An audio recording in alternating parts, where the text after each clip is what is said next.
Hola, hola, hola. Muy buenas. Bueno, seguimos con el capítulo del miedo. Seguimos hablando de los miedos. De todos los aspectos del miedo. Y focalizándonos, obviamente, en cuanto nos afecta a las personas con adicciones. Todos estos formatos del miedo disfuncional, del miedo patológico. Sobre todo cuando se convierte en crónico y además en progresivo, ¿no? Así que digamos que nos tenemos que mantener en una lucha constante con nosotros mismos, ¿no? Con una especie de lastre encima nuestro que, bueno, pues nos ubica en situaciones de ejercicio permanente, ¿no? Ejercicio emocional permanente en esta función de entender qué es lo que nos pasa cuando nos atenaza el miedo, ¿no? O cuando amenaza con atenazarnos. Cuando nos tiene pendientes de no hacer una cosa en sus modelos más obvios y en sus modelos más sutiles, ¿no? Cuando a mí me pasa mucho pues cuando tengo alguna conferencia, alguna charla, alguna cosa que hacer, que hasta que no empiezo a parir, a mí el miedo se me manifiesta en mariposear, perder el tiempo miserablemente. Bueno, no miserablemente, porque al fin y al cabo estoy gestando algo, ¿no? Pero dar vueltas para aquí y para allá, coger la caja de herramientas, empezar a hacer cosas, poner tornillos donde no hace falta, o en fin. Me intento de alguna forma, no sé cómo encauzar todo eso, y en el fondo no es más que una forma de miedo, ¿no?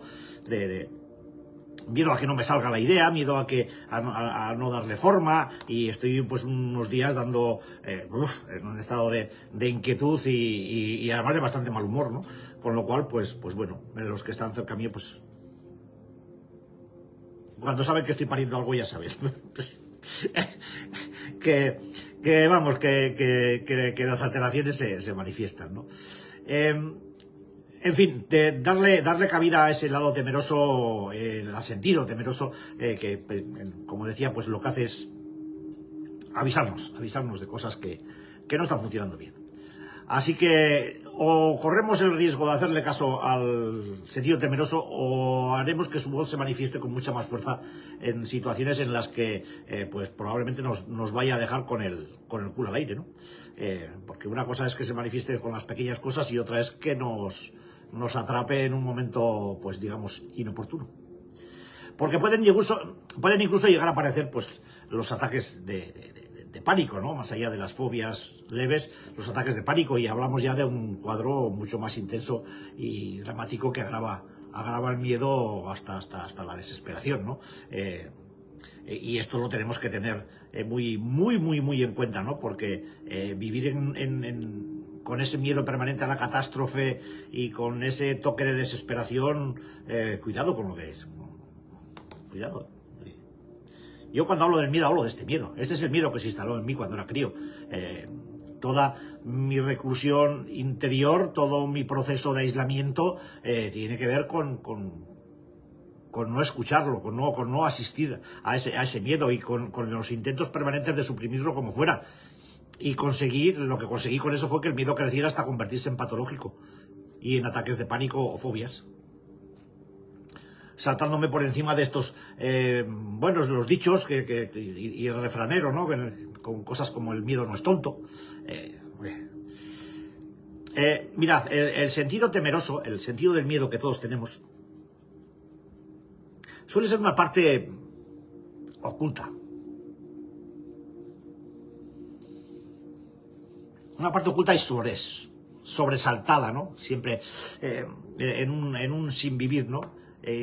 Acosada por reproches, pero que se resiste a abandonar su función. Y menos mal, porque esa función, la del sentido temeroso, es trascendental. Es trascendental. Tiene unos niveles, yo diría, parejos a los de la intuición. Y si escuchamos lo que nos dice esa parte temerosa que tenemos, si miramos un poco en qué estado se encuentra y de qué modo podemos calibrar la información que nos aporta sobre ese binomio que comentábamos estos días, ¿no? Recursos, amenaza, recursos, capacidades de afrontamiento, pues vamos a transformar un lastre pesado que tenemos ahí muerto de risa por por el condicionamiento social de que no te vean con miedo, pues en un colaborador activo, en un colaborador vital. Ya vimos en estos días de atrás que existen pues dos tipos de miedos, ¿no? El miedo funcional y el miedo disfuncional. El funcional es el que pone en marcha todos los recursos comparativos y de eficacia que tenemos para afrontar la amenaza que se presente, ¿no? Sea la que sea. Ya lo dije, es sutil, profunda, grave, amenaza física, amenaza emocional, y el miedo disfuncional, ¿no? Que lo que hace es inhibir, paralizar, desorganizar, bloquear cualquier tipo de solución. Bueno, en el proceso de rehabilitación, en cuanto al miedo se refiere, pues tratamos básicamente de transformar ese miedo disfuncional en miedo funcional a partir del conocimiento, de la información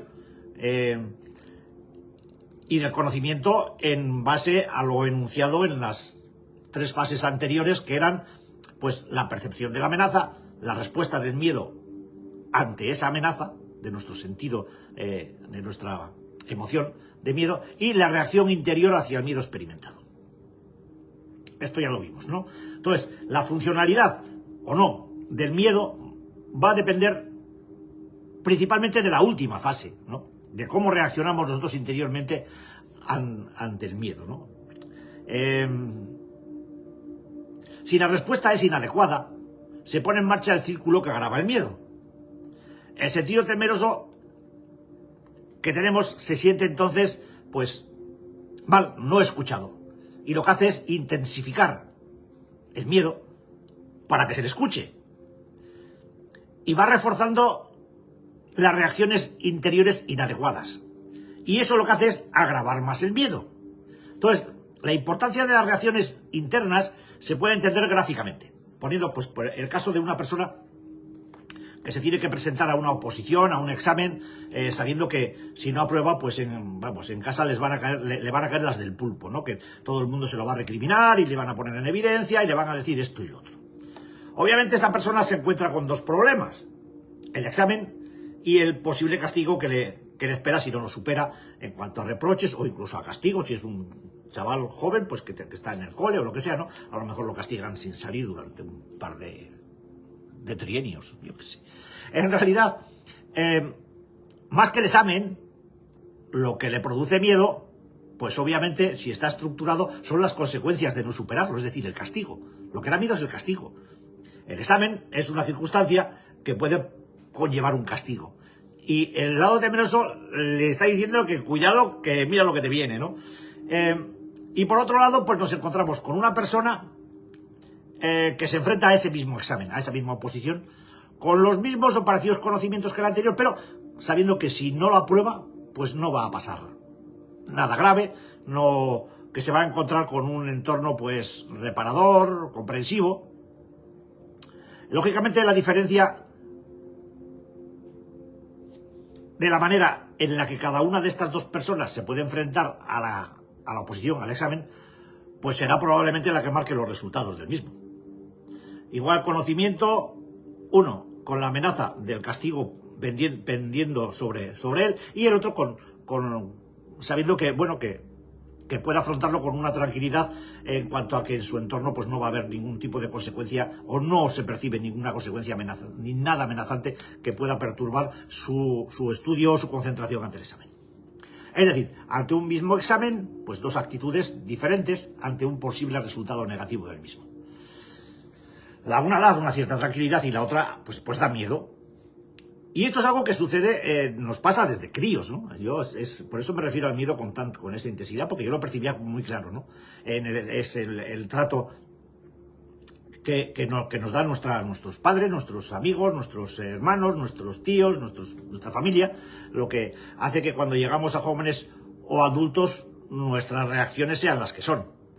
Y esto pues le podemos dar muchas vueltas, pero es lo que hay. De críos, de niños, de niñas es cuando se nos produce ese enclavamiento en la percepción del miedo y de las demás emociones, ¿eh? Quiero decir que lo que nos pase durante la etapa de la infancia y de la infantoadolescencia en relación a cómo se nos trata o cómo se nos dicen las cosas o cómo se nos ayuda a madurar emocionalmente, pues va a depender del resto de nuestra vida. Y si a eso le añades que eso es lo que depende de los demás, pero en cuanto a que uno pueda ser una persona hipersensible o hipersusceptible y se refugie en sí mismo para que ese trato, que a lo mejor no siendo tan inadecuado, es percibido de una manera negativa por la persona hipersensible, pues lógicamente hará que uno se convierta en una persona aislada, cerrada, hermética, y bueno, y solamente dé salida a todo ese cauce temeroso, pues mediante el consumo o la conducta adictiva que corresponda, ¿no? Es muy importante que todo ese tipo de diálogo interior no se instale en nosotros, porque si eso ocurre desde la infancia, va a ser muy difícil que nos lo quitemos de encima. En la edad, en la madurez, en la edad adulta, e inclusive en la vejez. Porque por muchos años que uno cumpla, esto no se quita. Esto se aprende a afrontar, pero desprenderse del impulso del miedo patológico, después de años y años y años de no escuchar al lado temeroso, no hay fluidez de diálogo entre esa parte y yo. Yo lo arrinconé, lo machaqué a hostias. O sea, que nadie me vea temiendo, que nadie me vea dudando, que nadie me vea con miedo, joder. Es porque cuando alguien está solo y aislado, le teme a todo y a todos, ¿no? Y sospecha de todo y de todos. Y lo que menos quería yo de ninguna de las maneras era que nadie me viera temiendo, que nadie me viera con miedo, que nadie me viera asustado, que no se me note que tengo miedo, que no se me note que estoy inseguro, que no se me note nada, que no se me note que estoy frustrado, que no se me note que me duele, que no se me note nada. Entonces, el convertirse en un aparentador permanente, tapando miedos, tapando todo tipo de emoción, que la gente no vea lo que soy, que la gente vea otra cosa, que la gente vea que soy como es la gente que yo más, o que más me parecía a mí que era gente normal, ¿no?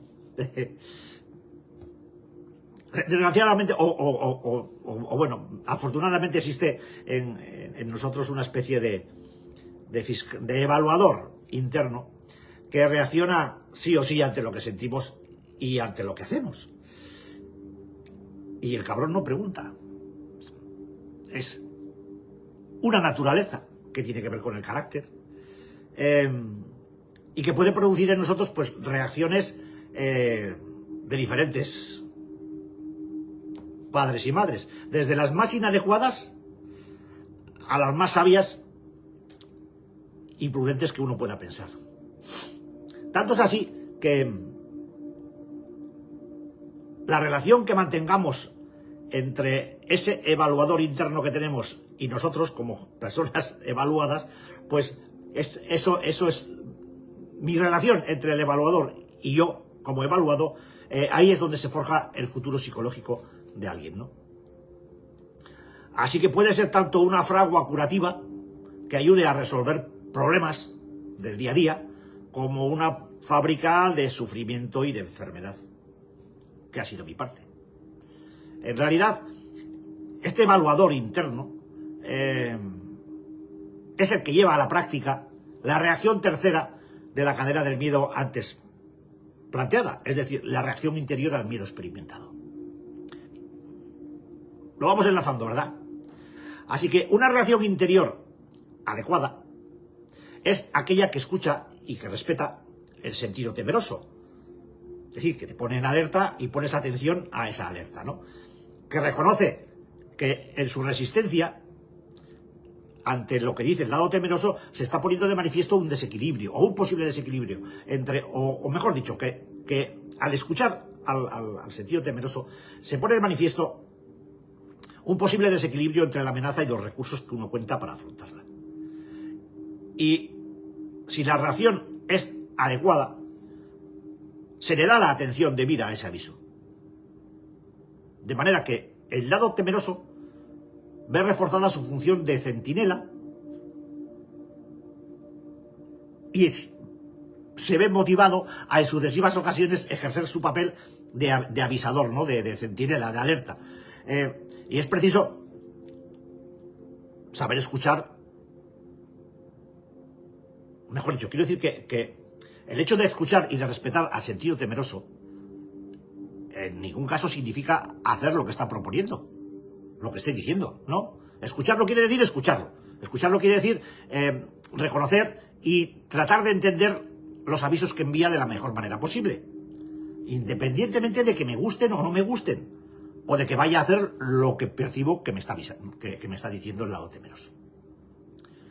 Porque sé que esta hebra corrosiva, que es como se le define que es el miedo, pues toca de una manera u otra todos los aspectos de mi vida.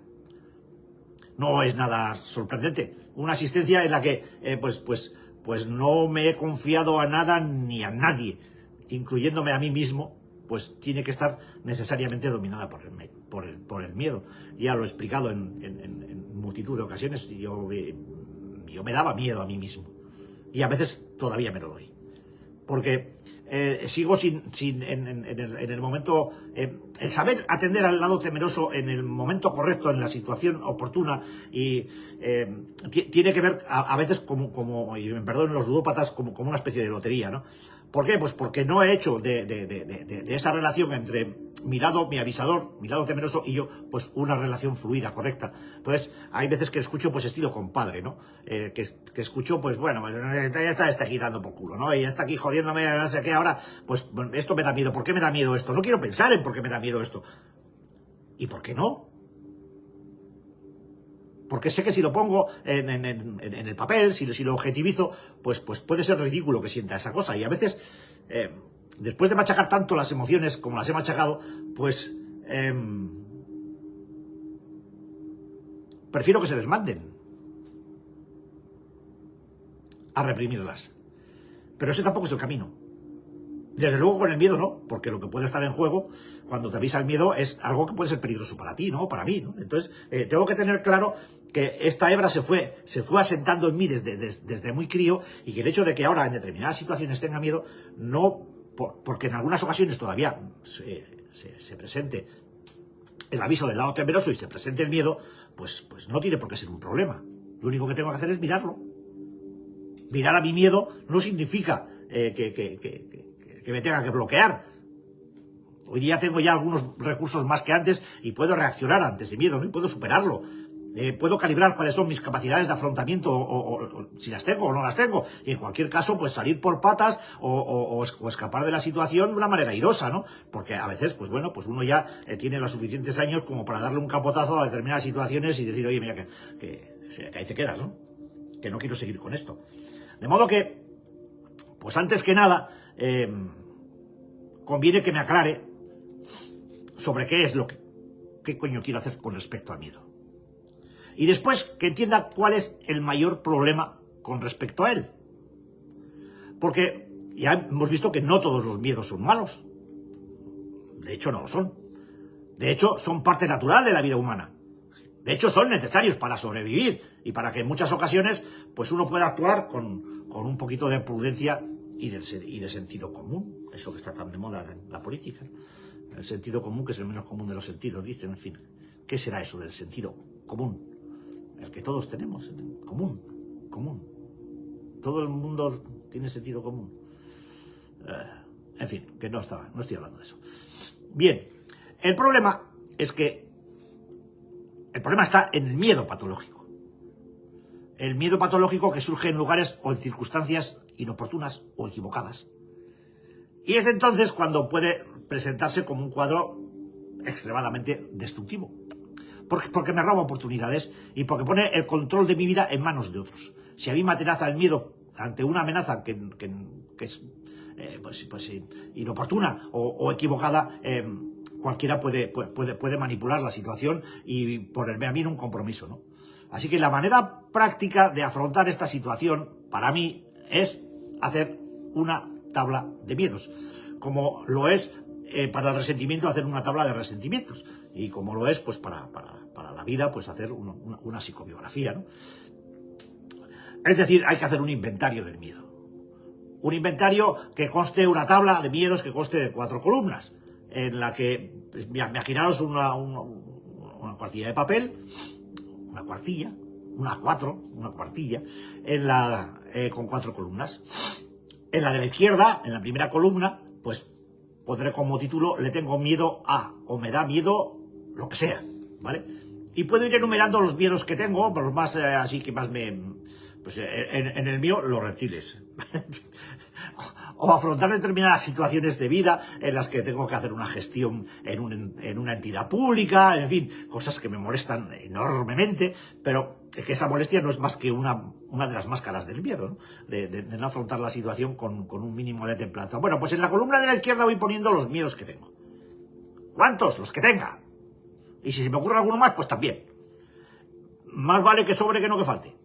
En la segunda, la que está a la derecha de la izquierda, pues pongo la causa por la que estoy o por la que me da miedo. O lo que sea, ¿vale? Me da miedo hacer gestiones en el ayuntamiento. ¿Por qué? Pues porque los funcionarios del ayuntamiento de mi pueblo son blu, blu, blu, blu, o me trataron blu, blu, blu, blu, o me miran por encima del hombro, blu, blu, o lo que sea, ¿vale? Bueno, en la tercera columna, la de al lado, de la segunda, pues puedo detallar, porque seguramente es así como ocurre, algunas de mis necesidades vitales básicas que determinan mi personalidad, que se están viendo afectadas por este miedo. Lo explico. Y en la última, la de la derecha, tendré que poner cuál es mi responsabilidad en ese miedo. Es decir, ¿en qué he intervenido yo para que esto me dé tanto miedo a mí? Y tendré que establecer cuál de mis defectos de carácter básicos, pues el egoísmo, la deshonestidad, la falta de consideración o el mismo miedo, me condicionan para que provoque esa acción o pensamiento que me causa tanto temor. Es decir, yo me puedo imaginar una tabla con una cuartilla, con una 4, en una tabla en la que pongo, pues te tengo miedo pues a Luis. Ah, ya está. ¿Por qué? Pues porque tiene mucha fuerza. Vale. ¿Cuál de mis necesidades vitales se ve afectada por el miedo que me da Luis? Y en mis necesidades vitales incluyo la autoestima, las relaciones interpersonales, la seguridad material puede afectar a mi bolsillo, pues porque a lo mejor le debo algo o me debe. Seguridad emocional, es demasiado violento para mí, me apabulla. Relaciones sexuales, pues ha sido novio mío, yo qué sé. O a mis ambiciones, no me permite alcanzar aquello que yo quiero. ¿En qué he intervenido yo para que Luis me dé miedo? Pues he sido egoísta, he sido deshonesto con él, he sido desconsiderado con él, o he sido miedoso. ¿Lo vais pillando? Igual lo tendríamos que referenciar para que se pudiera apuntar, ¿no? Una tabla, le tengo miedo a Pepito, Manolito, lo que sea. ¿A causa de qué? Pues de que es un tío muy... habla demasiado fuerte y me da mucho miedo como el tono de voz que usa. ¿A qué afecta eso? Pues a mi autoestima, a mis relaciones interpersonales, a mi seguridad material o emocional, a mis relaciones o a mis ambiciones. Y yo, pues esto me está ocurriendo pues porque he sido egoísta, he sido deshonesto, he sido desconsiderado, he sido miedoso, que son las 4 fases que tenemos que contemplar en cuanto a los 4 defectos de carácter básico. Así que, como decía, se comienza rellenando la columna de la primera columna, la de la izquierda, la de que tengo miedo a... Y antes de pasar a la segunda, tengo ya establecidos quién es o qué es lo que me da miedo. Tengo que meter temores físicos, mentales, emocionales, económicos, del tipo que sean, intentando que la lista sea lo más completa que se pueda, ¿no? Siempre se podrá cambiar aquello que sea preciso o incluir lo que vaya surgiendo o quitar aquello que no merece la pena. Nunca tiene que ser una lista cerrada, sino una tabla de práctica y análisis. De eso estamos hablando. Porque habitualmente uno no sabe cuántos miedos tiene, ni los tiene claramente clasificados, ni el dominio que esos miedos ejercen sobre mí hasta que no los puse en una lista clara y precisa. Por ejemplo, tenía miedo sobre el trabajo, tenía miedo sobre mis hijos, que les pasara algo, tenía miedo sobre los impuestos, tenía miedo sobre la policía, tenía un montón de miedos y algunos puede que sean de lo más racional, pero otros pues no, y los hay que son ciertamente patológicos y algunos incluso graciosos, ¿no? Pues porque hay cosas que uno se puede partir el culo de risa, ¿no? Con las cosas a las que tiene miedo. Pero bueno, cuando hagáis la tabla, pues os reís un rato, ¿no? Y al abordar la segunda columna, ¿a causa de qué? Pues debo averiguar qué fue lo que ocasionó los temores de la primera, ¿no? Si fue algo ajeno a mí o quizá alguna cosa que yo hice. A lo mejor ocurrió hace poco o hace mucho tiempo. Son detalles importantes para el análisis. Pero, atención, porque esto no se trata de psicoanalizarse, a menos que seas psicoanalista. Y si eres psicoanalista y te psicoanalizas a ti mismo, eres un psicoanalista tonto. Vale. Entonces, no se trata de psicoanalizarse, sino de hacer un relato obvio de las causas más claras y directas de las que uno sea consciente. Incluso puede que no se sepa la causa de algunos de los miedos, en cuyo caso, pues se pone, pues mira, no lo sé. Y a lo mejor más adelante, analizando otros miedos, sale la causa de este, ¿no? Es un momento también, pues si se contrasta con alguien, con algún referente de rehabilitación, pues se puede llegar a descubrir la verdadera razón, ¿no? Es más, a veces mi mente adicta pues llegaba a protegerse, ¿no? Y en el sentido de que salvaguardaba sus miedos de mí mismo. A la mente adicta no le gusta nada verse descubierta. Y es tramposa la jodida. Y procura hacer todas las trampas. Por eso el hecho de poner sobre el papel, pues ayuda mucho a desenmascararla, ¿no? Pero pasa que a la mente adicta, pues esto le molesta mucho. En la tercera columna voy a poner cuál de las áreas básicas de mi vida, las que se enumeran en la tabla, la autoestima, las relaciones, la seguridad material o emocional, las relaciones sexuales o las ambiciones, está siendo amenazada. Una vez que sepa cuál de ellas es, pues la plasmo en la columna. Y una vez finalizadas las 3 columnas, olvidaré o intentaré pasarme por el arco del triunfo la parte de culpa ajena en mis miedos. Y buscaré con detenimiento en qué he intervenido yo para provocarlo, si es que lo he hecho, porque a lo mejor no es así, ¿no? Y si lo hago en condiciones, pues seguramente van a aparecer algunas de las varias áreas, de las 4 áreas de carácter esenciales de la personalidad, que son, como he dicho, el egoísmo, la deshonestidad, la falta de consideración o el mismo miedo.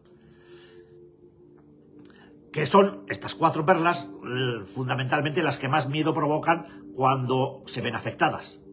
Cuando se ve afectado el egoísmo, aparece el miedo. Cuando se ve la deshonestidad, también la falta de consideración o el mismo miedo. Si doy un repaso a mi lista de miedos, pues veré qué me ocurre pues con los resentimientos o con otras agonías que me ocupan, ¿no?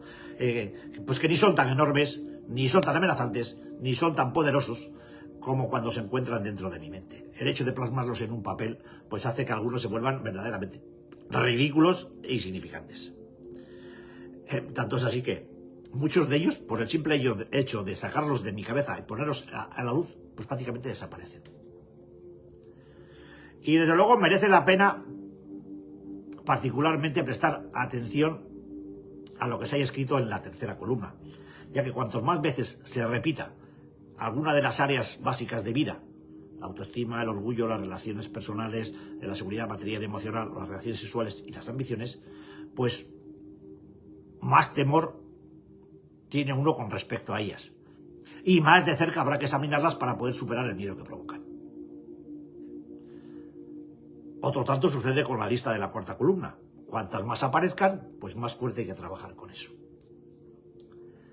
Así que, como yo creo que si alguien ha estado atento,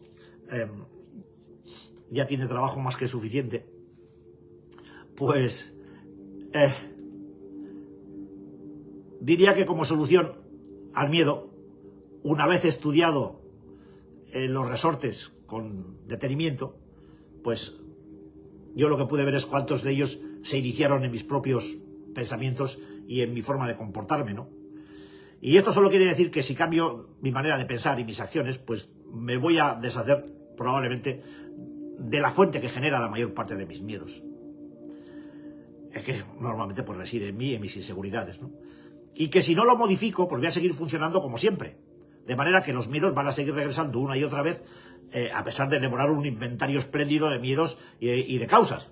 Si las pongo en un papel, pero luego no hago nada al respecto, pues hombre, como comprenderéis, pues no me va a servir de mucho, ¿no?